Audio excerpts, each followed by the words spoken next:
नमस्कार, मैं हूं रंजीत छाबड़ा। आप देख रहे हैं धमतरी का लोकप्रिय चैनल MGTV।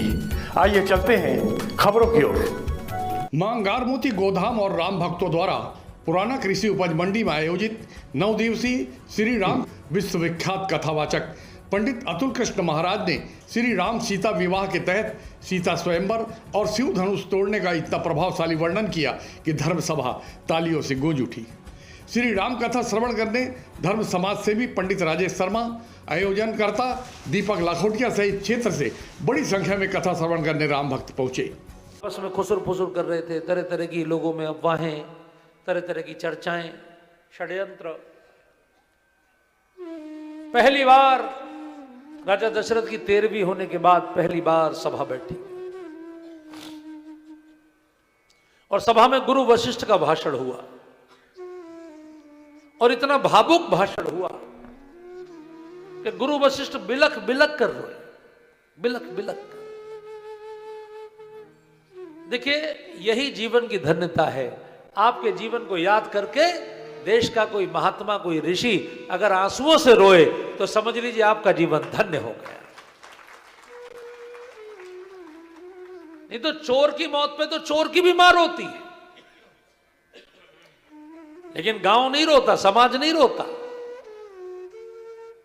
समाज रोता है अच्छे व्यक्ति की मृत्यु पर, महापुरुष की मृत्यु पर देश रोता है। लेकिन ध्यान रखना, ऋषि नहीं रोता, क्योंकि ऋषि तो जानता है कि जीवन मृत्यु तो खेल है, कपड़े बदलना है। जो अपने लड़कों की मृत्यु पर नहीं रोया, वो अपने शिष्य की मृत्यु पर बिलख बिलख कर रोया। कैसा शिष्य रहा हो, राजा दशरथ का कैसा जीवन रहा होगा, कितना गुरु के प्रति भाव समर्पण रहा होगा। इसलिए उन्होंने कहा, भरत बेटे, ना आज तक कोई ऐसा हुआ, ना है और ना आगे होगा जैसे तुम्हारे पिता थे। तुम्हारे पिता जैसा कोई चक्रवर्ती सम्राट। इसलिए ध्यान रखिएगा, रामायण में सबसे प्रसिद्ध चौपाई में राम जी का नाम नहीं, दशरथ जी का नाम है। द्रवहु सो दशरथ,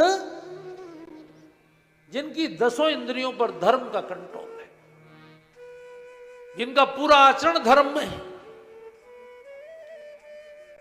ऐसे राजा दशरथ।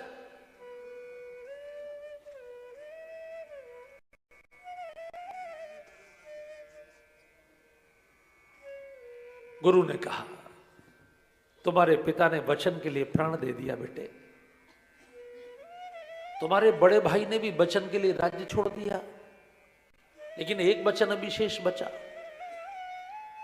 वो है आपका राजतिलक। आप भी पूर्ण करो। सबने कहा करो, माताओं ने भी कहा करो। भरत ने कहा, गुरुदेव पहले ये बताइए कि पहला वाला वचन पहले पूरा किया जाएगा या दूसरा वाला? अगर आपने दिन में किसी को वचन दिया कि मैं कल ऐसा करूंगा, और फिर रात में कोई जबरदस्ती छल पूर्वक आपसे कोरे कागज पर साइन करा के दूसरा वचन ले ले, तो आपका धर्म क्या कहता है? जो दिन में आपने पूरे समाज के सामने वचन दिया वो पूरा करें, या जो छल पूर्वक आपसे जबरदस्ती धोखे से ले लिया गया वो पूरा करें? गुरुदेव, आप तो धर्म के स्वरूप हैं, आपको उसी समय मेरी मां को दंड देना चाहिए था, क्योंकि गुरु ही दंड दे सकता है। राजा जब सिंहासन पर बैठता था तो राजा कहता था, को दंडयोसी, मुझे कौन दंड दे सकता है? गुरु के हाथ में धर्म दंड होता था, वो राजा के मुकुट पर 3 बार स्पर्श करा के कहता था, धर्म दंडयोसी, धर्म दंडयोसी, धर्म दंडयोसी। भरत जी ने कहा, गुरुदेव पूरी अयोध्या की राज्यसभा में मेरे पिता ने घोषणा की थी, मैं कल राम का राजतिलक करूंगा। और रात को मेरी मां ने को भवन में कोरे कागज पर पिता को धोखे में लेके वचन ले लिए, लेकिन पहले वो वचन पूरा होना चाहिए था जो राज्यसभा के सामने दिया गया। आपको बोलना चाहिए था, और कौन, और किसी की तो हिम्मत नहीं थी जो बोल जाता। आप तो बोल सकते थे। गुरु जी की बुद्धि भरत जी के सामने एकदम गुरुजी को लगा, ओ ये तो ज्ञान में मुझसे भी हजारों गुना ऊपर है, मैं तो इतना सोच भी नहीं पाया। गुरुजी ने कहा बेटा हमारी बुद्धि काम नहीं की, क्योंकि तुम्हारी माँ ने धमकी दी थी कि सवेरा होते ही अगर राम बन नहीं गए तो मैं आत्महत्या कर लूंगी। कर लेने देते, भरत जी ने कहा, उसको तो मृत्युदंड देते। छल का फल, जो राम जी के खिलाफ षड्यंत्र करे उसकी जो सजा होती है वो उसको मिलनी चाहिए थी।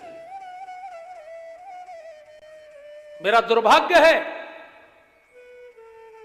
कि हंस वंश दशरथ जनक राम लखन से भाई, और जननी तू जननी भाई। परमात्मा ने मेरे साथ क्या किया, मुझे इतना शानदार वंश में जन्म दिया, राम लक्ष्मण जैसे भैया दिए, लेकिन मां कैकेयी जैसी दे दी।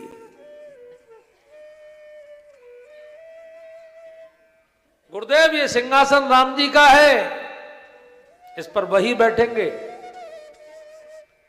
गुरुदेव ने कहा बेटा उन्हीं को बिठा देना, लेकिन 14 साल को तो बैठ जाओ। अबे सिंहासन खाली अच्छा नहीं होता, कोई ना कोई तो राजा होगा, तो 14 साल संभाल लो, 14 साल बाद जब राम आए तो सौंप देना। भरत जी ने कहा नहीं गुरुदेव आप भूल रहे हैं, भगवान को कभी भी झूठी वस्तु का भोग नहीं लगता है।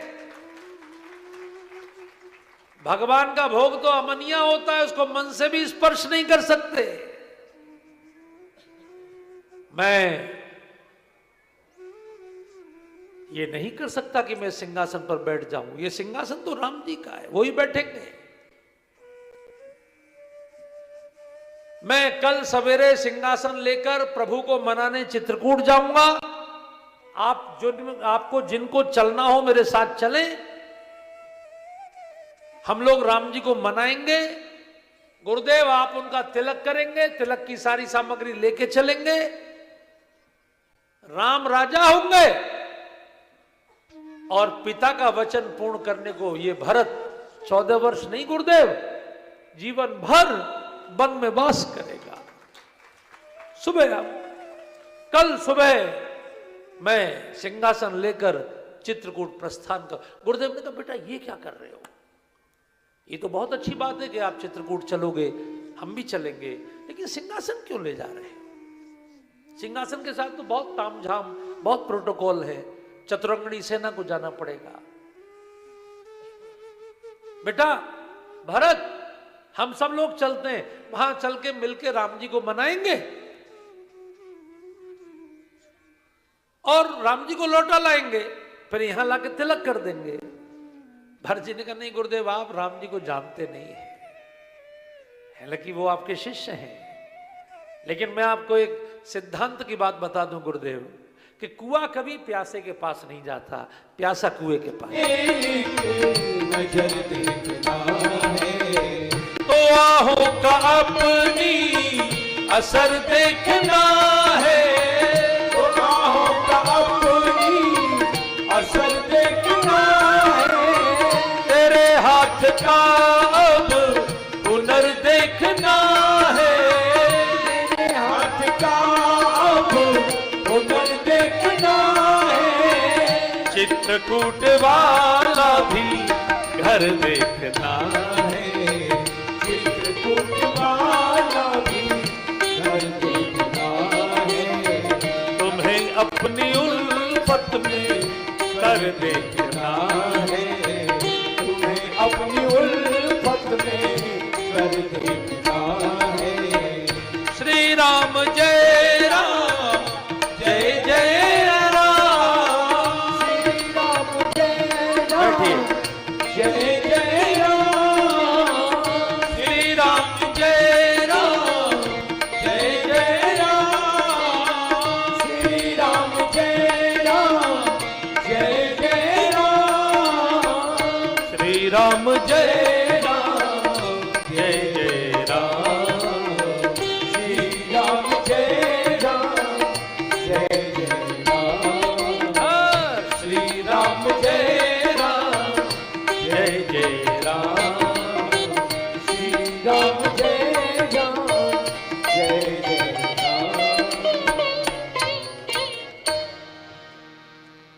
बोलिए श्री भरत जी महाराज की। हम लोग श्री भरत जी के नेतृत्व में यात्रा प्रारंभ कर रहे हैं, इसलिए मैं चाहूंगा कि आप सब और हम सब एक बार भरत जी के चरणों में प्रणाम कर लें।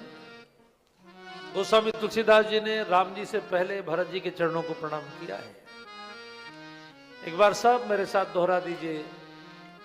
प्रणवं प्रथम भरत के चरना, जासु नेम व्रत जाई न बरना। भरत सरिस को राम सनेही, जग जप राम राम जप जेही। श्री भरत जी के साथ सब लोग श्रृंगवेरपुर पहुंचे और निषादराज गुह तो पहले उनको गलतफहमी थी कि भरत जी लड़ने तो नहीं जा रहे हैं, लेकिन जब उन्होंने भरत जी को देखा, भरत जी ने उनको जमीन से उठा के जब गले से लगाया,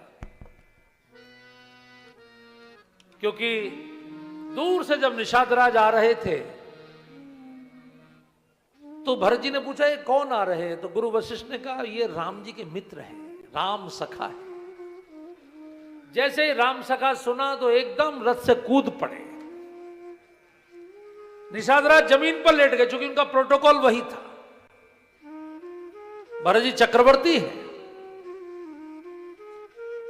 लेकिन भरत जी ने दौड़कर निषादराज को जमीन से उठाकर इतने प्रेम से हृदय से लगाया कि निषादराज को ऐसा लगा राम जी के अंदर जितना प्रेम होगा उसकी अगर कोई मूर्ति बनाई जाए तो वो श्री भरत जी बनेंगे। राम प्रेम मूरत तनु, इतना प्रेम। देखिए प्रेम ही तो अमृत है जो इस जगत को बचाए हुए है। ये प्रेम का अमृत भरत जी के सागर में से प्रकट करना है, इसलिए भगवान राम ने 14 वर्ष के वनवास का लीला रची। विरह की मथानी से भरत के हृदय को भगवान ने मथा और उससे प्रेम का अमृत निकला। प्रेम अमीय मंदर बिरहु भरत पयोधि गंभीर, मथि प्रकटे सुर साधु हित कृपा सिंधु रघुबीर। अगर भगवान ये विरह से भरत जी का प्रेम प्रकट ना करते तो हम सबको ये प्रेम भला कैसे प्राप्त होता।